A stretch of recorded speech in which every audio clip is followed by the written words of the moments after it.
Is Ubisoft in bigger trouble than we realize? Well, there's a report going around that is saying Cameron Lee, who's Ubisoft's vice president of Rainbow Six, has left the company. He's no longer with the company. Can we help you with something? This is an interesting development. Now, this is being reported by Tom Henderson at Insider Gaming, who's saying there was an email sent to staff that said, for the time being, the role of VP and executive producer for the Rainbow Six brand will not be replaced.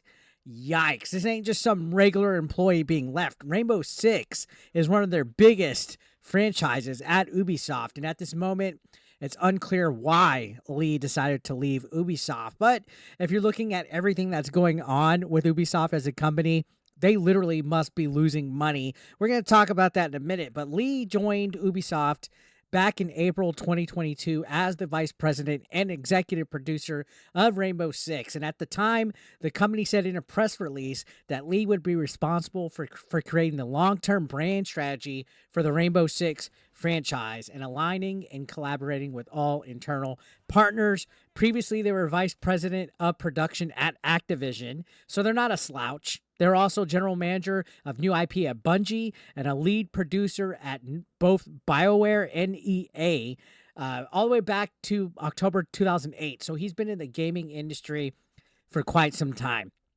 This is a big loss for the company. Now, he did say back then what drew him to Ubisoft was the priority placed on creativity on a scale not seen elsewhere in the industry, and the investment in our top franchises like Rainbow Six to really unleash our imaginations for our players. Well, I could probably guess that his sentiment is no longer the same, considering that now Ubisoft feels like they're more worried about pandering to woke modern audiences with their bullcrap.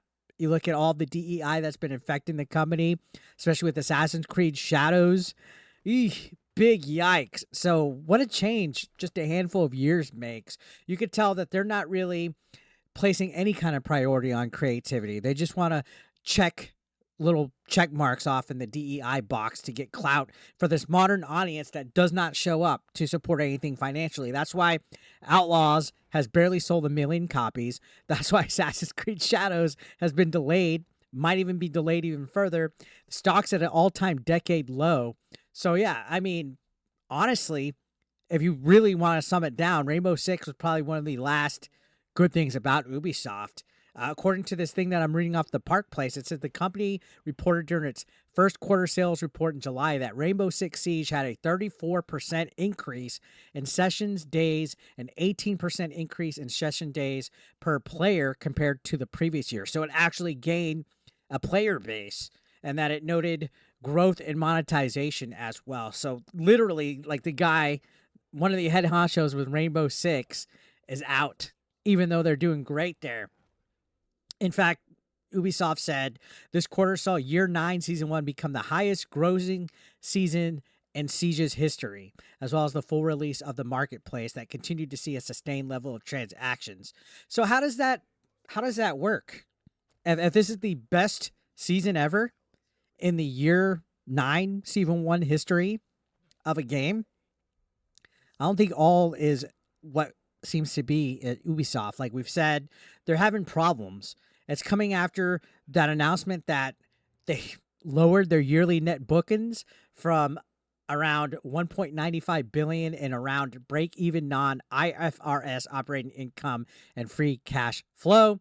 It's also lowered its net bookings for the second quarter by 30% from 500 million to between 350 million to 370 million. And that they said that launch for Star Wars Outlaws was softer than expected. So they definitely took a hit. Again, like I said, the rumor mill is saying the game has only sold 1 million since launch when they were expecting 5 million. They're going to be patching the game and polishing it up, which it should have been polished up at launch. I think a lot of that is attributed to also that Star Wars is a brand that's tainted at this point. But honestly, it's a joke. And then on top of that, you have all the issues with X Defiant. The game is struggling. They admitted it during a trading update call.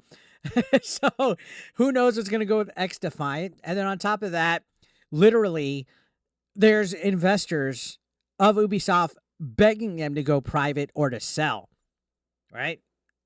Honestly, it's weird. It's freaking weird. They're literally wanting management of Ubisoft to allow a sale of the company to third parties or private equity firms, because the stock, again, like I said, is at a decade low. Yikes.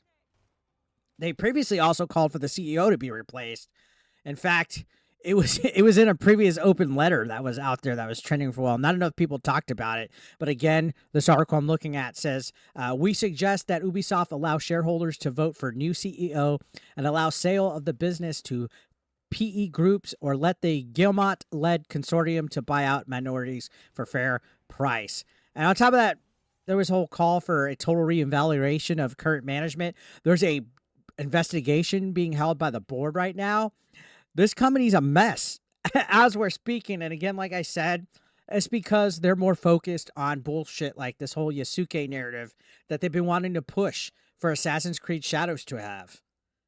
And in the end, they're going to lose more money because they had to delay it. This is money that is going to be probably missed out on. They're literally missing out on holiday season this year. They're planning on releasing it in February.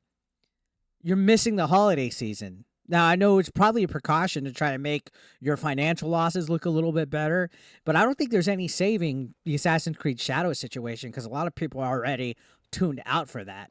On top of that, you have the Star Wars Outlaw situation, but with Rainbow Six, you're reporting all these great stats, growth and monetization, the best year you've ever had, and one of your head honchos is leaving. Was this a salary cut? Did they have to let go of him because they're not making enough money? But the biggest killer is, and we really haven't really touched on it, is the rumor that Skull and Bones cost this company $500 to $600 million, literally telling Concord and Firewalk Studios, hold my beer.